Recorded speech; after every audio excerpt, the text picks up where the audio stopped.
హామీలు ఇచ్చినటువంటి చంద్రబాబు గారు ఇప్పుడు దాదాపు ఏడాదిన్నర అవుతున్నా ఇంతవరకు డిఏ ఇవ్వలేదు.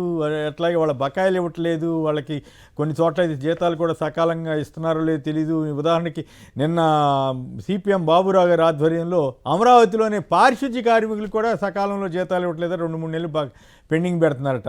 సో విష్ణు గారు చెప్పండి, ఏమిటి ఆయన ఇచ్చిన హామీలు ఏమిటి, ఇప్పుడు జరుగుతున్నది ఏమిటి, ఉద్యోగ సంఘాల ఆందోళన ఏమిటి, ఉద్యోగులు మోసపోయినట్ల హామీల మీద? అంటే సార్, ఇప్పుడు ఎన్నికలకు ముందు ఒక మాట, ఎన్నికల తర్వాత ఒక మాట. ఎన్నికల ముందు మనం మాట్లాడినన్ని చూసాము. ఎన్నికల తర్వాత జరుగుతుంది ఏంటంటే, ఉద్యోగ సంఘాల నాయకులని నిన్న అనంతపురంలో జాయింట్ కలెక్టర్ గెట్ అవుట్ అని చెప్పి మాట్లాడాడు బొప్పరాజు వెంకటేశ్వరరావు గారిని. అంటే ఈ ఉద్యోగస్తుల పట్ల ఎంతటి గౌరవం ఉందో మనం అర్థం చేసుకోవచ్చు.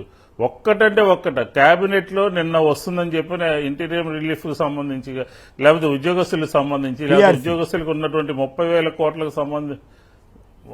కోట్లకు సంబంధించిన పిఆర్సీ, ఇట్లాగా వాళ్ళకు సంబంధించి ఏదైనా వస్తుందంటే ఆ మినిస్టర్ గారు మాట్లాడతారు, కేబినెట్ లో అసలు రాలేదు, మాట్లాడలేదు, చర్చ లేదని చెప్పి క్లియర్ గా చెప్పారు. అంటే ఈ ప్రభుత్వము ఉద్యోగస్తుల సమస్యల పట్ల, వారికి ఉన్నటువంటి ఇబ్బందుల పట్ల ఆ రోజు ఎన్నికలకు ముందు మమ్మల్ని విమర్శించి ఉద్యోగస్తుల్ని అట్రాక్ట్ చేయడం కోసం ఉద్యోగస్తులకి నోటికొచ్చినట్టుగా హామీలు ఇచ్చేసి, ఒకటి కాదు ఇష్టానుసారంగా మాట్లాడి ఈ రోజు వాళ్ళ గురించి ఇంత ఇబ్బందికరంగా వాళ్ళ మీద దాడులు చేసే విధంగా, గెట్అవుట్ అనే విధంగా వాళ్ళని పట్టించుకోకుండా మాట్లాడుతున్నటువంటి రాష్ట్ర ప్రభుత్వ ఉద్యోగస్తులు నిన్న చూసాం. విజయవాడ ధర్నా చౌక్ లో ఉపాధ్యాయులందరూ కూడా ఏ రకమైనటువంటి ర్యాలీ చేశారో, ఏ విధమైనటువంటి నిరసన తెలియజేశారో, ఏ విధంగా వాళ్ళకు ఉన్నటువంటి సమస్యల్ని ఈ ప్రభుత్వం మీద ఏకరవ పెట్టారనేది నిన్న కాక మొన్న ధర్నా చౌక్ లో జరిగినటువంటి దాన్ని బట్టి ఈ ప్రభుత్వము ఉద్యోగస్తుల పట్ల, ఉపాధ్యాయుల పట్ల ఏ రకంగా వ్యవహరిస్తుందో మనకు అర్థమైంది.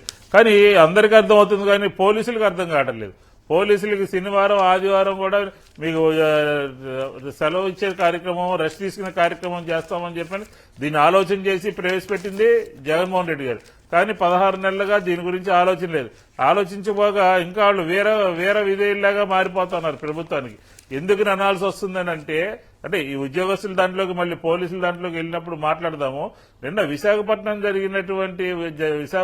జరిగినటువంటి కార్యక్రమంలో హాస్పిటల్ దగ్గరికి వెళ్ళినటువంటి తరుణంలో అక్కడ ఉన్నటువంటి ఎస్పీ గారు చేసినటువంటి కామెంట్, ఆ కామెంట్ని మనం ఒకసారి సీరియస్ గా తీసుకోవాలి. అధికారులు హద్దు మీరి ప్రవర్తిస్తున్నారు, వాళ్ళు పరిధులు దాటి మాట్లాడుతున్నారు అన్నదానికి నిన్న అక్కడ ఎస్పీ గారి యొక్క మాటలు తీసుకోవచ్చు.